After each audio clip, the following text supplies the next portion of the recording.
Jimmy, general Manoj Mukund Naravane 2019 മുതൽ 2022 വരെ ഗാൽവൻ മേഖലയിൽ ഇന്ത്യ ചൈന സംഘർഷമുണ്ടാകുമ്പോൾ കരസേന മേധാവിയായിരുന്നു. അന്ന് ബിപിൻ റാവത്താണ് chief of defence staff, Ajit Doval national security adviser, Rajnath Singh പ്രതിരോധ മന്ത്രി. ഈ സമയത്തെ ഒരു നീക്കം അദ്ദേഹത്തിൻ്റെ പുസ്തകം ഇനിയും പ്രസിദ്ധീകരിക്കാത്ത 4 സ്റ്റാർസ് ഓഫ് ഡെസ്റ്റിനി എന്ന പുസ്തകത്തിൽ പരാമർശിച്ചിരുന്നു. ആ പുസ്തകത്തിലെ ഒരു ഭാഗം കാരവൻ മാഗസിൻ ഫെബ്രുവരി 1 ലക്കം ഇപ്പോൾ പ്രസിദ്ധീകരിച്ചിട്ടുണ്ട്. ഇനിയും പുറത്തു വരാത്ത ആ പുസ്തകത്തിലെ ഭാഗം ഉദ്ധരിക്കാനാണ് ഇന്ന് രാഹുൽ ഗാന്ധി ശ്രമിച്ചത്. രാഹുൽ ഗാന്ധിയെ പ്രകോപിപ്പിച്ചത് തേജസ്വി സൂര്യയാണ് താനും. കോൺഗ്രസിൻ്റെ രാജ്യസ്നേഹത്തെക്കുറിച്ച് ചോദിച്ചപ്പോഴാണ് എന്നാൽ എനിക്കിത് പറയാനുണ്ട് എന്ന് പറഞ്ഞ് ഈ പ്രസംഗം തുടങ്ങുന്നത്. പക്ഷേ ഉടനീളം ഇന്ന് സഭ തടസ്സപ്പെട്ടത് അത് വായിക്കാൻ അദ്ദേഹത്തെ അനുവദിക്കാതിരിക്കുക എന്നതിലായിരുന്നു. നരവനയിൽ നയതന്ത്രമോ? നയതന്ത്രമല്ല, വെപ്രാളമായിരുന്നു നമ്മളിത് കണ്ടത്. രാജ്യത്തിൻ്റെ ഡിഫൻസ് മിനിസ്റ്റർ രാജ്നാഥ് സിംഗ്, രാജ്യത്തിൻ്റെ പ്രധാനമന്ത്രി നരേന്ദ്രമോദി, ഡിഫൻസ് കരസേനയുടെയും വ്യോമസേനയുടെയും നേവിയുടെയും ഒക്കെ തലവനായിട്ട് ആക്കാത്ത ബിപിൻ റാവത്ത്, അതുപോലെ തന്നെ സെക്യൂരിറ്റി അഡ്വൈസർ അജിത് ഡോവൽ, എല്ലാവരും ഇന്ത്യയുടെ ഏറ്റവും പ്രധാനപ്പെട്ട ആളുകൾ, അവരെല്ലാവരും കൂടെ ഒരു കരസേനാ മേധാവിയെ ഒറ്റയ്ക്കിട്ട് കടന്നു കളഞ്ഞതിൻ്റെ ഒരു കഥയാണ് ഇന്ന് രാഹുൽ ഗാന്ധി പറയാൻ ശ്രമിച്ചത്.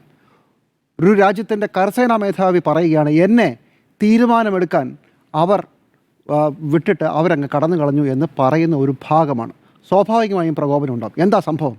2020 ചൈന ബോർഡറിൽ ഇന്ത്യയും ചൈനയും തമ്മിൽ നടന്ന സംഘർഷത്തെക്കുറിച്ച്, എന്താണ് നടന്നതെന്നതിനെക്കുറിച്ച് ഒരുപാട് കഥകളും ഉപകഥകളും കെട്ടുകഥകളുമൊക്കെ ചേർന്ന് അതെന്താണ് നടന്നതിനെക്കുറിച്ചുള്ള അവ്യക്തമായൊരു ചിത്രം മാത്രമേ നമ്മുടെ കയ്യിലുള്ളൂ. നമ്മുടെ കയ്യിൽ ഔദ്യോഗികമായ ഒരൊറ്റ വേർഷനാണുള്ളത്. അത് പ്രധാനമന്ത്രി നരേന്ദ്രമോദി ആ വർഷം 2020 ജൂണിൽ പറഞ്ഞ വരിയാണ്. ഇന്ത്യയുടെ 1 ഇഞ്ച് ഭൂമിയിൽ പോലും ആരും കടന്നിട്ടില്ല, ഇന്ത്യയുടെ ഒരു പോസ്റ്റ് പോലും ആരും പിടിച്ചുകൊണ്ട് പോയിട്ടില്ല. പക്ഷേ ആ സമയത്തെ ഇന്ത്യയുടെ കരസേനാ മേധാവി പറയുന്നത് അങ്ങനെയല്ല. അതുകൊണ്ടാണ് അദ്ദേഹത്തിൻ്റെ പുസ്തകം 2024 പ്രസിദ്ധീകരിക്കപ്പെടേണ്ടത് ഇതുവരെ അനുമതി കിട്ടാതെ അകത്ത് കിടക്കുന്നത്. പക്ഷേ പല കാലത്ത് പല രീതിയിൽ ഇതിൻ്റെ വിശദാംശങ്ങൾ പുറത്തു വന്നിട്ടുണ്ട്. അതെന്തുകൊണ്ടാണ് ആധികാരികമാകുന്നതെന്ന് ചോദിച്ചാൽ, അത് ആധികാരികമാകുന്നത് അത് എഴുതിയ ശ്രീ നരവനെ, നരവനെ അത് നിഷേധിച്ചിട്ടില്ല, അതാണ് എന്ന് തന്നെയാണ് അദ്ദേഹം പറഞ്ഞിട്ടുള്ളത്. അപ്പോൾ അദ്ദേഹം പറയുന്നത് മുഖവിലേക്കെടുത്താൽ ആ സംഭവം കൂടി കേൾക്കണം. അത്ഭുതപ്പെടുത്തുന്നതാണ്. ഈ ഇന്ത്യ ചൈന ബോർഡറിൽ വലിയ അക്രമങ്ങൾ അങ്ങോട്ടും ഇങ്ങോട്ടും നടന്നുകൊണ്ടിരിക്കുമ്പോൾ കൈലാഷ് സെക്ടറിൽ ഇന്ത്യൻ സൈന്യം അങ്ങോട്ട് കടന്നു കയറി ഒരു സ്ട്രാറ്റജിക് പൊസിഷൻ ഹോൾഡ് ചെയ്യുന്ന ഒരു സമയം, ഓഗസ്റ്റ് മാസം 30 രാത്രി 8:15 കരസേനാ മേധാവിക്ക് ആ മേഖലയിൽ നിന്ന് ഫോൺ വരികയാണ്. ചൈനീസ് പട്ടാളം, ഇന്ന് രാഹുൽ ഗാന്ധി പറയാൻ തുടങ്ങിയത് അതാണ്, ടാങ്കുകളുമായി കയറി വരുന്നു, എന്ത് ചെയ്യണം? 8:15 നേരെ രാജ്നാഥ് സിംഗിനെ വിളിക്കുന്നു. അതുപോലെ തന്നെ chief of defence staff Bipin റാവത്തിനെ വിളിക്കുന്നു. തീരുമാനം പറയാം. വീണ്ടും വിളി വരുന്നു. 1 കിലോമീറ്റർ ദൂരെ ചൈനീസ് പട്ടാളത്തിൻ്റെ അവരുടെ ടാങ്കുകൾ എത്തിയിരിക്കുകയാണ്, എന്ത് ചെയ്യണം? വരുന്നില്ല. 9:30 വീണ്ടും വിളിക്കുന്നു. 10 മണി വീണ്ടും വിളിക്കുന്നു. അവസാനം 10:30 രാജ്നാഥ് സിംഗിൻ്റെ കോൾ തിരിച്ചു വരികയാണ്. ഞാൻ പ്രധാനമന്ത്രി മോദിയുമായി സംസാരിച്ചു, താങ്കൾക്ക് ശരിയെന്ന് തോന്നുന്നത് ചെയ്യാം എന്ന മറുപടി കിട്ടി. തരിച്ചിരുന്നു പോയി ഞാൻ എന്നാണ് അദ്ദേഹം പറയുന്നത്. ആ സമയത്തെ എന്തൊക്കെ ചെയ്യാം, നമ്മുടെ സപ്ലൈസ് എവിടെ വരെയാവും, ഈ ഒരു യുദ്ധം തുടങ്ങിയാൽ, തിരിച്ചങ്ങോട്ട് ആക്രമിച്ചാൽ എന്ത് സംഭവിക്കും, രാജ്യത്തിൻ്റെ സുരക്ഷ, ഇനി അങ്ങോട്ടുള്ള മറ്റു കാര്യങ്ങൾ, രാഷ്ട്രീയം, ഇതെല്ലാം ഒരു കരസേനാ മേധാവിക്ക് തീരുമാനിക്കേണ്ടി വന്നു എന്നാണ് അദ്ദേഹം പറയുന്നത്. ഇന്ത്യ ഞെട്ടണം. ഈ പറയുന്നത് ശരിയാണെങ്കിൽ അദ്ദേഹത്തിൻ്റെ പുസ്തകത്തിൽ പറയുന്ന വരികളാണ്. അവസാനം അദ്ദേഹം തീരുമാനമെടുത്തത് തിരിച്ച് ടാങ്കുകളുമായി തിരിച്ച് ആക്രമിക്കേണ്ട, വെടിവെക്കേണ്ട, നമ്മുടെ ടാങ്കുകൾ മുമ്പോട്ട് പോകട്ടെ, എന്നിട്ട് ആ ചൈനീസ് ടാങ്കുകളുടെ വരവ് തടയട്ടെ. അങ്ങനെ തടഞ്ഞു. ഭാഗ്യത്തിന്, അല്ലെങ്കിൽ ആ സ്ട്രാറ്റജിയുടെ ശക്തി കൊണ്ട് ചൈനീസ് പട്ടാളം തിരിച്ചുപോയി. ഇതാണ് സംഭവം. ഇതാണ് രാഹുൽ ഗാന്ധി പറയാൻ ശ്രമിച്ചത് ഇന്ന് പാർലമെൻറ്റിൽ. ഇത് കേട്ടാൽ രാജ്നാഥ് സിംഗിന് എന്ത് മറുപടി പറയാൻ പറ്റും? കരസേനാ മേധാവിയാണ് പറഞ്ഞത്. ഇന്ത്യയുടെ കരസേനാ മേധാവി അദ്ദേഹത്തിൻ്റെ പുസ്തകത്തിൽ എഴുതിയ വരികളാണ്. എന്ന് മാത്രമല്ല, ഈ പുസ്തകത്തിൽ വേറെയും ഒരുപാട് കാര്യങ്ങൾ പറയുന്നുണ്ട്. ഇത് ഞാനീ പറഞ്ഞ ഡേറ്റ് ഓഗസ്റ്റ് 30, തീയതി ഓർത്ത് വയ്ക്കുക. ഗൽവാൻ വാലി എന്ന് പറയുന്ന ചൈനയുമായി ചേർന്ന് കിടക്കുന്ന അതിർത്തി പ്രദേശത്ത് ഇന്ത്യൻ പട്ടാളവും ചൈനീസ് പട്ടാളവും തമ്മിൽ അടിയാണ്, വെടിവെപ്പല്ല, അടിയുണ്ടാകുന്നത് 18-19 തീയതികളിലാണ്, മെയ് മാസം. അന്ന് സംഭവിച്ചത്, മെയ് മാസം തുടക്കത്തിൽ ചൈനീസ് സൈന്യം മുമ്പോട്ട് വരുന്നു. ഗൽവാൻ വാലിയിലെ ഒരു തടാകമുണ്ട്. ആ തടാകത്തിൻ്റെ, പാങ്കോങ് തടാകത്തിൻ്റെ ഒരു വശത്ത് അവർ ക്യാമ്പ് അടിക്കുന്നു. വലിയ പ്രശ്നമാവുന്നു. ചർച്ച നടത്തി അത് മെയ് മാസത്തിലെ 2ാമത്തെ ആഴ്ചയാണെന്നാണ് പറയുന്നത്. ആ സമയത്ത് ചർച്ച കഴിഞ്ഞത് വളരെ നാടകീയമാണ് ഈ സംഭവങ്ങൾ.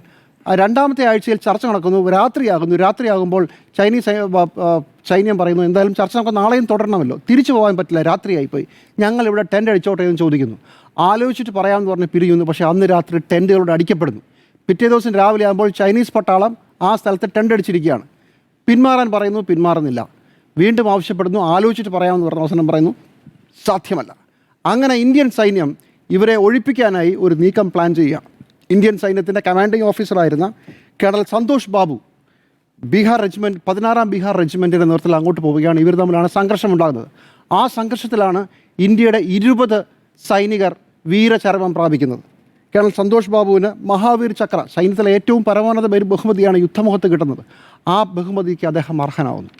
10 ഇന്ത്യൻ പട്ടാളക്കാരെയെങ്കിലും ചൈനീസ് പട്ടാളം പിടികൂടുന്നു, അവരെ മർദ്ദിക്കുന്നു. ഇതെല്ലാം ഈ പുസ്തകത്തിൽ പറയുന്നുണ്ട് എന്നാണ് കാരവൻ മാസിക പറയുന്നത്. അങ്ങനെ വളരെ വലിയ പ്രശ്നമുണ്ടായതിന് ശേഷം ചർച്ചകൾ നടക്കുന്നു, ചർച്ചകൾ നീണ്ടു പോകുന്നു. ആ സമയത്താണ് ഞാൻ നേരത്തെ വിശദീകരിച്ച ഓഗസ്റ്റ് 30 സംഭവത്തിന് കാരണമായ കൈലാസ് മേഖലയിൽ ഇന്ത്യൻ സൈന്യം സ്ട്രാറ്റജിക്കലി കയറുന്നത്. അവസാനം ഈ ചർച്ചകൾ മുഴുവൻ അവസാനിക്കുന്നത് തൽക്കാലത്തേക്ക് നമുക്ക് ഇപ്പോഴുള്ള തർക്ക മേഖലയിൽ നിന്ന് 2 പേരും പിന്മാറാം എന്ന് തീരുമാനിച്ചുകൊണ്ടാണ്. അപ്പോൾ ഒരു കുഴപ്പം പറ്റിയത്, ഇന്ത്യൻ സൈന്യം പെട്രോൾ ചെയ്തിരുന്ന ഈ ഗൽവാൻ വാലിയിലെ ഈ തടാകക്കര ഇന്ത്യയുടെ കയ്യിലായിരുന്നു. അവിടെ നിന്ന് പിന്മാറാനാണ് തീരുമാനിച്ചത്. എന്ന് വെച്ചാൽ ഇന്ത്യൻ സൈന്യത്തിൻ്റെ കയ്യിലിരുന്ന സ്ഥലത്ത് നിന്ന് ഇന്ത്യൻ സൈന്യം പിന്മാറുന്നു. ചൈനീസ് പട്ടാളം കടന്നു കയറിയതാണ്, അവിടുന്ന് അവരും പിന്മാറുന്നു. നഷ്ടം നമുക്കാണ് സംഭവിച്ചത് എന്നുള്ളതാണ് ഈ പുസ്തകത്തിൽ പറയുന്നതായി കാരവൻ മാസിക പറയുന്നത്. ഇത്രയും തന്ത്രപരമായ പാളിച്ച നമുക്ക് സംഭവിച്ചുവെന്ന് ഒരു സൈനിക മേധാവി പറയുകയാണ്. പക്ഷേ ആ പുസ്തകം ഒരു തരത്തിലും ആരെയും കുറ്റപ്പെടുത്തുന്നതല്ല കേട്ടോ. ഇന്ത്യ എന്തുകൊണ്ട് കരുതിയിരിക്കണമെന്നും ആദ്യമായി ചൈനയെ കായികമായി ആക്രമിക്കാനും ഈ ഗൽവാൻ വാലിയിലെ അടിക്ക് നമ്മൾ മറ്റൊരു സ്ഥലത്ത് കൈലാസ് സെക്ടറിൽ നമ്മൾ തിരിച്ചടി കൊടുത്തെന്നൊക്കെ പറയുന്ന പുസ്തകമാണ്. പക്ഷേ അതിൻ്റെ വരികൾക്കിടയോടെ ഈ സംഭവങ്ങളെല്ലാം ഉണ്ട്. ഓഗസ്റ്റ് 30 ഒരു സൈനിക മേധാവിയോട് നിങ്ങൾ തീരുമാനിച്ചോളൂ, ചൈനയുമായിട്ടുള്ള യുദ്ധമാണ് പറയുന്നത്. 1962 ചൈനീസ് യുദ്ധത്തിന് ശേഷം ഒരു ഘട്ടത്തിൽ പോലും ചൈനയുമായി ഇന്ത്യ വെടിവെപ്പിലേക്ക് പോയിട്ടില്ല. അതുകൊണ്ടാണ് ഈ ഗൽവാൻ വാലിയിലെ അടി എന്ന് പറഞ്ഞത്. അത് കല്ലുകൊണ്ടും വടികൊണ്ടും ഒക്കെ അങ്ങോട്ടും ഇങ്ങോട്ടും അടിച്ചാണ് അവിടെ ഇന്ത്യയുടെ 20 പട്ടാളക്കാർ മരിച്ചത്. അപ്പുറത്ത് 4 പേരെ മരിച്ചുള്ളൂ എന്നാണ് ചൈനീസ് സൈന്യം അവകാശപ്പെടുന്നത്. പക്ഷേ അതിൽ കൂടുതൽ ആളുകൾ മരിച്ചെന്നും ഇന്ത്യൻ സൈനികരെ തടവുകാരായി ചൈനീസ് പട്ടാളം പിടിച്ചുകൊണ്ട് പോകുമ്പോൾ ആ നദിയിൽ നിന്ന് ചൈനീസ് പട്ടാളക്കാരുടെ ഓരോരുത്തരുടെ ശവശരീരം കോരിയെടുക്കുമ്പോഴും ഇന്ത്യൻ സൈനികരെ ഇവർ മർദ്ദിച്ചെന്നും 3 ദിവസം ഇന്ത്യൻ സൈനിക ഉദ്യോഗസ്ഥർ 10 പേർ, അതിൽ 4 ഉദ്യോഗസ്ഥരുണ്ട്, ഇവരെല്ലാം ചൈനീസ് പട്ടാളത്തിൻ്റെ കയ്യിലായിരുന്നെന്നുമാണ് ഇദ്ദേഹം ഈ പുസ്തകത്തിൽ പറയുന്നതായി കാരവൻ റിപ്പോർട്ട് ചെയ്തത്. ഇത്രയും സംഭവങ്ങൾ ഉണ്ടായിട്ടുണ്ട്. അപ്പോൾ ആ പുസ്തകത്തിൻ്റെ ചില കാര്യങ്ങൾ ഉദ്ധരിക്കാൻ ശ്രമിക്കുന്നത്, എല്ലാ കാലത്തും ഇന്ത്യ എന്തോ ഭയങ്കര സംഭവം, കോൺഗ്രസ് സർക്കാരിൻ്റെ കാലത്ത് തോറ്റുക മാത്രമായിരുന്നു ചൈനയുമായി ഇന്ത്യക്ക് സംഭവിച്ചതെന്ന് പറയുകയും ഒരു തുണ്ട് ഭൂമി പോലും ഇന്ത്യക്ക് നഷ്ടപ്പെട്ടിട്ടില്ല എന്ന് പറയുമ്പോൾ അത് ശരിയല്ല, ആ വാദത്തിനൊരു പ്രശ്നമുണ്ട് എന്ന് പറയാനാണ് ഇന്ന് രാഹുൽ ഗാന്ധി ശ്രമിച്ചത്. ഈ സംഭവം സഭയ്ക്കകത്തൊരു വിഷയം ഉന്നയിക്കാമോ ഇല്ലയോ എന്ന സാങ്കേതികത്തിൽ തട്ടിയല്ല പറയേണ്ടത്. ഇങ്ങനൊരു പുസ്തകം ഇവിടെ കിടന്ന് കറങ്ങുന്നുണ്ടെന്നും നിങ്ങളതിന് അനുമതി കൊടുക്കുന്നില്ല എന്നുള്ളതും പറയണ്ടേ. അല്ലെങ്കിൽ ഈ പറയുന്നത് ശരിയല്ല. കാരണം ഈ പുസ്തകം പ്രസിദ്ധീകരിക്കാൻ പ്രഖ്യാപിച്ച 2024 അതിനുശേഷം PTI ഇതിൻ്റെ ചില ഭാഗങ്ങൾ പ്രസിദ്ധീകരിച്ചു ആ വർഷം തന്നെ. ഇപ്പോൾ 2026 2029 ഫെബ്രുവരിയിൽ കാരവൻ്റെ പൊളിറ്റിക്കൽ എഡിറ്റർ ഈ ലേഖനം നരവനയുടെ ഈ പുസ്തകം കോട്ട് ചെയ്തുകൊണ്ട് എഴുതുമ്പോൾ അത് ഫെബ്രുവരി 1 2026. അങ്ങനെ 2 സമയത്തായി ഈ പുസ്തകത്തിൻ്റെ വിശദാംശങ്ങൾ പുറത്തു വന്നു. പൊതുമണ്ഡലത്തിൽ ഇത് ചർച്ചയാണ്. ഇതെവിടെയെങ്കിലും പറയണ്ടേ? ഇന്ന് രാഷ്ട്രപതിയുടെ പ്രമേയത്തിന്മേലുള്ള ചർച്ച നടക്കുമ്പോൾ അന്തർദേശീയ വിഷയം അടക്കം പരാമർശിച്ചിട്ടുണ്ട്. അപ്പോൾ അതിന് മറുപടി പറയാനുള്ള അർഹത പാർലമെൻറ്റിൽ പ്രതിപക്ഷത്തിനില്ലേ? ഇനി പാർലമെൻറ്റിൽ ഒരു പ്രത്യേക സെക്ഷൻ ഒരു നിയമത്തിൻ്റെ ഒരു ഭാഗം കോട്ട് ചെയ്തുകൊണ്ട് അവർ പറയുന്നത് ഒരു കാരണവശാലും പാർലമെൻറ്റിനകത്ത് പാർലമെൻറ്റുമായി ബന്ധപ്പെട്ട വിഷയങ്ങളിലുള്ള ഡോക്യുമെൻറ്റ്സ് മാത്രമേ ചർച്ച ചെയ്യാവുന്നതാണ്. നമ്മുടെ പാർലമെൻറ്റിൽ CBI റിപ്പോർട്ട് അടക്കം പലതരം രേഖകൾ ഇതിനു മുമ്പ് ടേബിൾ ചെയ്യപ്പെട്ടിട്ടുണ്ടല്ലോ. ഇനിയിപ്പോൾ അതല്ലെങ്കിൽ തന്നെ പോട്ടെ, പാർലമെൻറ്റിൽ ഒരു കാരണവശാലും പാർലമെൻറ്റിൽ ബഹളം ഉണ്ടാക്കരുത്, പാർലമെൻറ്റിൻ്റെ നിയമമാണ്. അതുകൊണ്ട് വിഷയത്തിൻ്റെ പ്രാധാന്യമാണ് ഏറ്റവും വലുത്. BJP-കാർ ബഹളം ഉണ്ടാക്കിയിട്ടില്ലേ എന്ന് മാത്രമല്ല, ഡോക്യുമെൻറ്റുകൾ അത് ഞാനതിൻ്റെ ഓതൻറ്റിസിറ്റി വൗച്ച് ചെയ്യുന്നെന്ന് പറഞ്ഞാൽ ആ രേഖകൾ ഉന്നയിക്കാമെന്നാണ് പാർലമെൻറ്റുമായി ബന്ധപ്പെട്ടുള്ള പഴയ പാർലമെൻറ്റിലെ ഉദ്യോഗസ്ഥരും മറ്റും പറഞ്ഞ് ഞാൻ പലരോട് സംസാരിച്ചു. അപ്പോൾ ഇതിനകത്ത് വിഷയമാണ് പ്രധാനം, നടപടിക്രമങ്ങളല്ല. ഇങ്ങനെ ഒരു സംഭവം ഉണ്ടായോ? പാർലമെൻറ്റിൽ പറയണ്ട.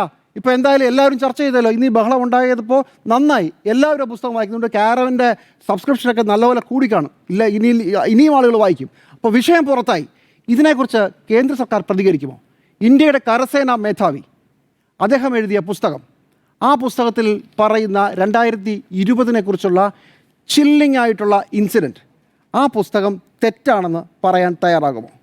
4 സ്റ്റാർസ് ഓഫ് ഡെസ്റ്റിനി എന്ന് പറയുന്ന ആ പുസ്തകത്തിൻ്റെ പൂർണ്ണമായും തള്ളിക്കളയാൻ തയ്യാറാകുമോ? ഇനി അതല്ലെങ്കിൽ ഈ പുസ്തകം എന്തുകൊണ്ടാണ് പ്രസിദ്ധീകരിക്കാൻ തയ്യാറാകാത്തത്? പേടിക്കുന്നത് എന്തുകൊണ്ടാണ്? ഒന്നെങ്കിൽ കരസേനാ മേധാവി പറയുന്നത് തെറ്റാണെന്ന് പറയണം, ആ പുസ്തകത്തിന് അവതരാനുമതി നിഷേധിക്കണം, അതോടെ വിഷയം കഴിയും. അത് തെറ്റാണെന്ന് പറയണം. ഇത് ഒരു തരത്തിലും അവതരണം നിഷേധിച്ചിട്ടില്ല. ആ പുസ്തകം കോൾ ഫ്രീസറിലാണ്. അതേസമയം ഇതേ വിഷയത്തെക്കുറിച്ച് ഈ ഗൽവാൻ വാലിയിലെ കമാൻഡിംഗ് ഓഫീസറായിരുന്ന ഒരു ഉദ്യോഗസ്ഥൻ എഴുതിയ പുസ്തകം നമുക്ക് അവൈലബിൾ ആണ്. അതാണ് അതിൻ്റെ തമാശ. ആ പുസ്തകം ആ സമയത്ത് YK ജോഷി എന്ന് പറയുന്ന ഒരു ഉദ്യോഗസ്ഥൻ എഴുതിയ പുസ്തകമാണ്. അദ്ദേഹം who dares wins a soldier's memoir എന്നൊരു പുസ്തകം എഴുതിയിട്ടുണ്ട്. അതും ഇതേക്കുറിച്ച് തന്നെയാണ്. അതിനകത്ത് ഈ പറയുന്ന കൈലാസ് സെക്ടറിൽ കടന്നു കയറ്റത്തെക്കുറിച്ച് പറയുന്നുണ്ട്.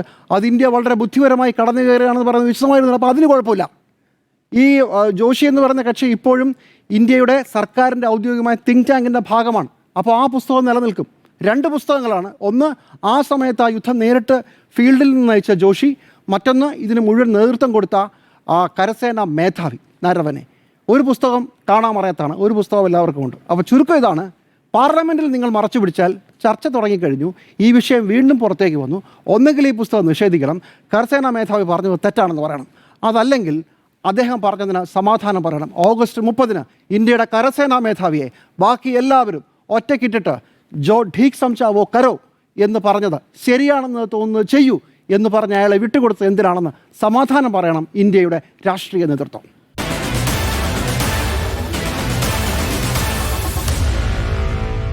Meet the editors.